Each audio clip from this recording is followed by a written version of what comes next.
Ashamaar kafuuni akkam jirtanii kabajamtoota fi jaalatamtoota chaayinaa laayyaantoo sallaa jiru jalatti argamtan nagaan koo bakka jirtanitti sinaa qaqqabu. Bakka jiraattan bakka eeggamtanii yoo na eegdanii siniin jedhaa egaa kaarra cidharra jirra. Baay'ee dadhabeetu jira jechuudha. Hojii cidhaatirra jirra.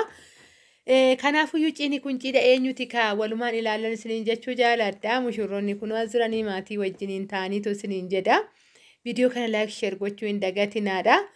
Warroonni chaayinaa laayyaantoo sallaatiif maatii hin taane waggaa jiraattan ta'e sabiskiraayibii godhuudhaan maatii keenya ta'a. Sagantaa yeroo tokko bashannanaa mana keessatti saala kamiin gizee tokko boqochaa akkasuma hojii fi wantoota adda addaa barumsa kan ta'e biyya keessa wantoota jiru hundaayyuu walumaan ilaalla. Asirratti wantoonni barumsa qaban saba koo hin fayyadan jedhee baay'een asirratti dabarsa.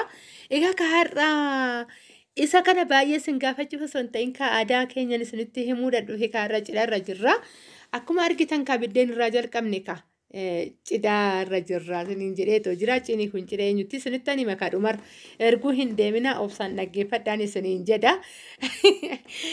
Egaa tariitti har'a kaa'u kan eenyu heerumsiifatti laata yeroo baay'ee loqonni kiyya baay'ee rakkisaadha komentii jalatti keessatti hoggaan dubbaddu.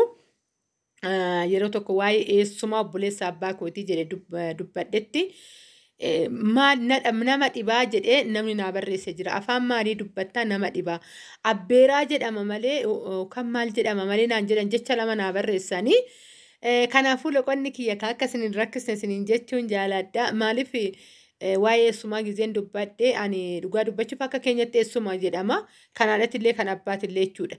Egaa kan walumarraa furanna amma achitti akka isin dubbattanitti dubbadha isiniin jechuufani ani akka arsiitti loqoda kiyyatti jechuudha. Ani kanan beeku eessumaa nan beekadha.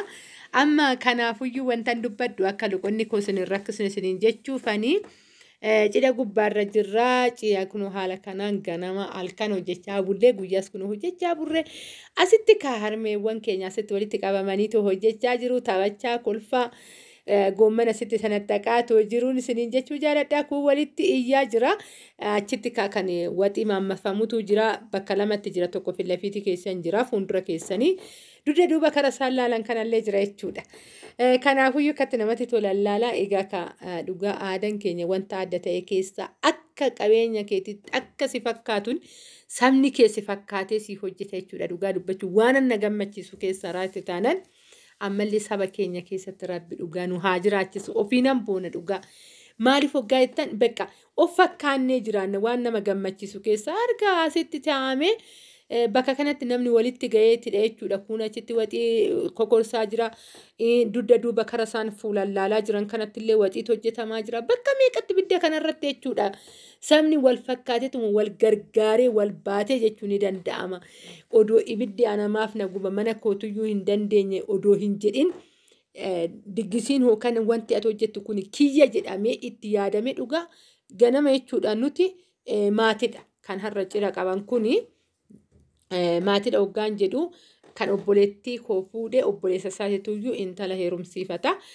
Gurguratallee nan jedha kaan yeroo baay'ee maal qoda kana fayyadamtan naan jechuu dandeessanii heerumsiifatanii waliif nama galcha. Goommana isa kukkutaa jira santu bakka kanatti ga'ee jidduu na fida. Egaa kaanuyyuu warri itti dhimmamnee hojjechuu qabnu do'achi hin ga'e warroonni ollaa kun jechuudha. Halkan ka'anii gizeenudhaan hojii jalqabaniitu jiran jechuudha. Manni waluma biraalleedha. Dursaniidha kan jechuudha warri ollaa.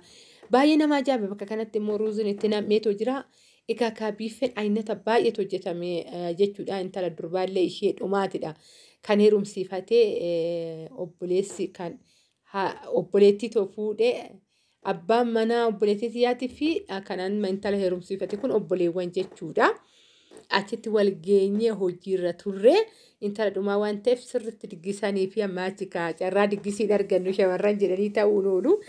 Asittillee kunoo akkuma argaa jirtanii maaltu walitti hojjetame hoggaa jettanii dinnicha kaarotiidha goomman xiqqilliin asitti walitti nam'eetoo jira. Ganaa bilchaate immoo walitti deebinan isiniin jechuu jaaladha.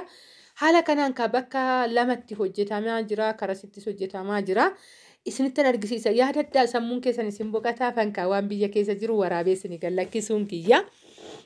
Hoggaa galtanillee isin ni buka. Ibiddaan hojjetama bakka feete yoo ta'e hawaasa keessattuyyuu jechuudha. Bakka jireenya keetii yoo ta'e dirqama keetidha hawaasa kee fakkaattee buluuni. egaa ka duraan dhugaan obboleettii koo bira keessumminatti dhufu ani deemee mana namaa deemeen hojjedhu akkasiin ture amma immoo iyyuu dirqama hawaasa kee fakkaattee jiraatta waan ta'eef bakka hojiin jiru dhugaa dubbachuuf hinaafu jechuudhaan maaliif waa'ee sirna jiraate taanaan bakkan deemu kan hojii kiyyallee hoggaan hojjetachuu barbaade isa dhiisetan sirna namaa san deemee isaan gargaara jechuudha. Sababbiin isaa hawaasa kootidha ka hawaasa koon fakkaadhee bula ka harmee koon fakkaadhee bula waan ta'eef iyyuu jechuudha. Kanaafuyyuu hunduu bakka kanatti wal ga'ee namni hojii dhabee hin jiru mana ofiitii dhufanii halkaniin jechuudha. Ijoollee kootan nyaachisan jedhanii ijoollee kootin akkas godha hin jedhanii kan afatanuu hin kaasan jechuudha dhugaa gaafa sirna qabdu. Dhufaniit haga galgalaa si faana hookan haga hojii sun dhumatutti si faana ta'anii si gargaaran jechuudha. Egaa kaakunoo kana asitti kaakunoo ruuziin bilchaateetoo jira haala kanaan biffeetti qophaa'eetoo kan namuudha jechuudha.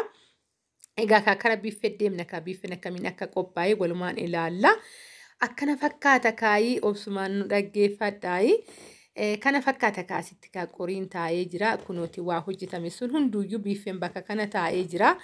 Haala kanaan qopheessineet numatu qopheessee jechuudha. Warrumti naannoo harka harkaan hojjetama baay'ee wanna dassi jedhu keessaa jechuudha. Kan biyya keenyaa kana itti gammadu jechuudha dhugaa. Bakkuma feete deemi barummaan Oromoo kun. Yaa Rabbi nan dinqisiifadha garuu. Bakkuma feete deemi naannoo feete deemi gargaarsa gubbaa irratti addaadha. Dhugaa bakka akka waan manuma keessii fakkaataniitti. Gaaduma keessii fakkaatanii hoggaa sii hojjetan baay'ee tokko natti ajaa'ibsiifata. Egaa ani ka biffee nama hojjetudha. Biffee biran taa'eera akkuma na argaa jirtan kana. Maaliif anatuyyuu buusa jechuudha. Nama sadi ta'anii hojjechaa jirra. Haala kanaanii kunooti namoonni sakkati ta'anii jiranii ijoollee mushurrootatti illee kunoo bakka kana jiru isiniin jedha. Haala kanaan hawaasni akkatti taa'eetu jira. Dhugaa ittiin gammada gizeen nama keenya jidduutti waaqayyo biyya ormaa sanii nagalchee saba koo jidduutti haala kanaan hoggaan dabarsu hoggaan saba kootii dadhabu dhugaa baay'een itti gammada.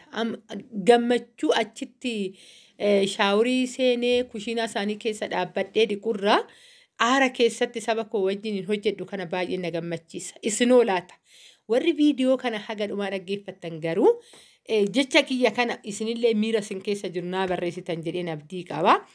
Dhugaa aarumti ati aara keessa dhaabbattee saba kee wajjin wal gargaartee harkaa wal fuuteetu hojjettu hagam akkasi gammachiisu anatu beeka jechuudha. Ani garuu baay'een itti gammada. Aaruma kana keessatti waxii wajjin kokorsee shunkurtii wajjin kattafee goomma wajjin ciree dinnicha wajjin quncisee qayisirii wajjin kukkutee kaan godhee akkasitti hojjedhu kuni hedduu tokko na gammachiisa dhugaa saba koo wajjin sababbiin isaa ittiin boonta waan kee waan ta'eef jechuudha. Garuu kan namaa san hoggaa ta'e hooman fixa kan ormaa san hooman fixee boqadha har'a immoo diggisii akkanaa qaban jechaatuma nama meeqatti nama sagalitti bilbillee haasofne waa'ee hojii isaanii waa'ee boo'uudhaan alatti har'a sirna abaluuti jennee itti gammanneetoo kara hojii saniitti ittiin deemnu. Garuu kan kee hoggaa ta'e itti gammaddee halkan hirriiba si dhoorkee dafeen hojii isaa erguma raawwate iyyuu hoo halkan aga dhumatutti gargaarta jechuudha. Hin dadhabdu maal akka ta'e immoo jechuudha dhugaa. Maaliif waan gammachuutu si keessa jira ka haamlee qabda ka saba kee jidduu jirta waan ta'eef iyyuu isiniin jechuu jaaladhaa isinis immoo iyyuu waaqayyo isin gargaaree warroonni biyya ormaa keessa bakka adda addaa gola ormaa keessa hawwii biyya keessanii qabdan rabbiin isin gargaaree nagaadhaan isin haa galchu. Warroonni immoo cidha godhatanis hoggaa jiraattan biffee warri barbaadan hoggaa jiraattan gamanumaan immoo iyyuu tegistii nu godhaa yookaan nu barreessaa isiniin jechuun jaaladha. Dhufnee biffee isinii qopheessinaa egaa ka haala kanaan hojjenna kunooti nuyi ka ayyaantu asallaa waa'ee biffeetillee hoggaa diizaayinii baasuu barbaadan ta'e. Na barreessa saanduqa komentii jalatti dhufeetan isinii hojjedha biffee isiniin jechuun jaaladha. Warroonni ganaa cidha godhatan hoggaa jiraattanii dafaa na beeksisaadha. Wanta barbaadan ofii keessanii qopheeffachuu barbaadan ani sheefii dhalleedha.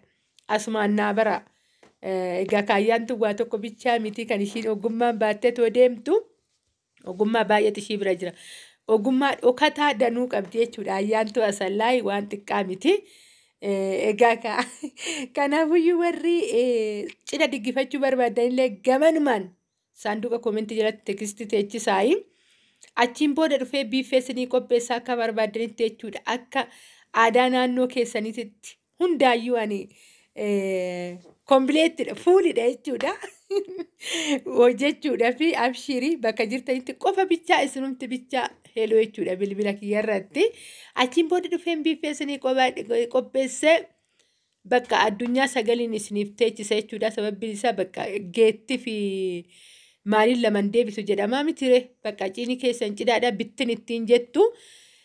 Akkasin isiniin jedha warri biifee barbaadan kun warra biifee barbaadanii fadhaamsa isinii dhaame. Egaa akka viidiyoon kiyya irratti boontan jedhee kanan qopheesse kana fakkaataa bakka jirtatti nagaa naa ta'a baay'ee.